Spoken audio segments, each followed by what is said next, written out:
موسیٰ علیہ السلام نے کہا یا اللہ جب تو نے زمین آسمان سے کہا تھا میری مانو ایتیا طوعن او کرہن، انہوں نے کہا ہم نے مان لیا، اگر یہ نہ مانتے تو پھر کیا کرتا؟ تو اللہ نے کہا ایک جانور چھوڑتا ساتوں زمین آسمان نگل جاتا۔ زمین آسمان کیا چیز ہے؟ موسیٰ علیہ السلام حیران ہو کر کہنے لگے وہ جانور کدھر ہے؟ کہ میری چراگاہ میں ہے۔ کہ وہ چراگاہ کدھر ہے؟ کہ وہ میرے علم میں ہے۔ تو اللہ یہ ذہن دیتا ہے کہ اس کائنات کا ایک خالق ہے جس کا نام اللہ ہے، اور وہ کیا ہے؟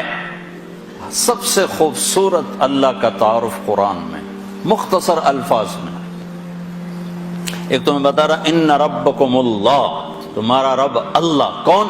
الذی خلق السماوات والارض فی ستۃ ایام، اب خالق ہونا بتا رہا ہے جس نے 6 دن میں زمین آسمان بنائے، ثم استوى علی العرش، عرش پہ استوا کیا، یغشی اللیل النہار، دن رات کا نظام بنایا، یطلبہ حثیفا، دن آگے رات پیچھے، الشمس والقمر والنجوم مسخرات بامرہ، سورج بھی تابع، چاند بھی تابع، ستارے بھی تابع، الا لہ الخلق، سنو سنو وہی خالق ہے، والامر وہی حاکم ہے، فتبارک اللہ رب العالمین، برکت والا رب العالمین۔ قرآن ذہن بناتا ہے کہ اللہ اس کائنات کا مالک اور خالق اور اکیلا۔ ایک دفعہ قریش مذاقاً کہنے لگے کوئی اپنے رب کا عطا پتہ تو بتا، کیسا ہے؟ کیسا ہے؟ کوئی باپ دادا، کوئی بیٹا پوتا، کوئی بیوی بچے، کیسا ہے؟ تو اس وقت اللہ تعالیٰ نے یہ سورت اتاری، جبریل آیا، 70,000 فرشتے اس کے ساتھ آئے، قل هو اللہ احد اللہ الصمد لم یلد ولم یولد ولم یکن له کفوا احد۔ ایک ہوتا ہے واحد، ایک ہوتا ہے احد۔ واحد ہمارے لیے تو کوئی خاص فرق نظر نہیں آتا، اکیلا احد اکیلا، واحد اکیلا، احد اکیلا۔ واحد اسے کہتے ہیں شریک کوئی نہ ہو۔ میں کہہ سکتا ہوں اس ویسٹ کوٹ کا میں واحد مالک ہوں کہ اس میں اور میرا کوئی شریک نہیں ہے، لیکن میں یہ نہیں کہہ سکتا اس ویسٹ کوٹ کا میں احد مالک ہوں۔ احد کسے کہتے ہیں؟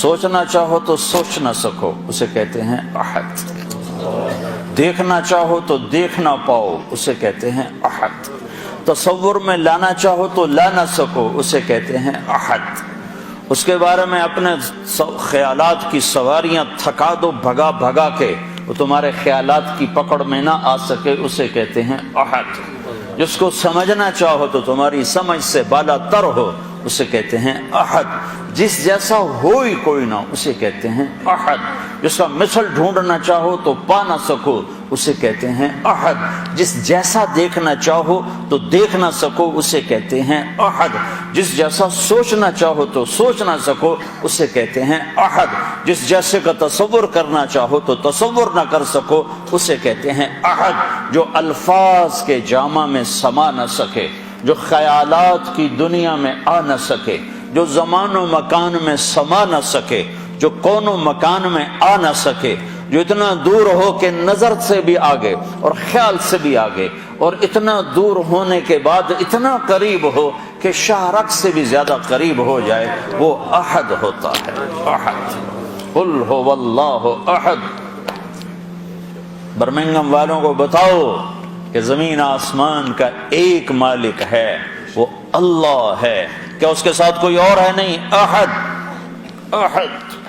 اس لیے جب بلال کو کوڑے پڑتے تھے تو کہتے تھے احد احد، اور مارو احد احد، اس زبان سے احد نکلے گا۔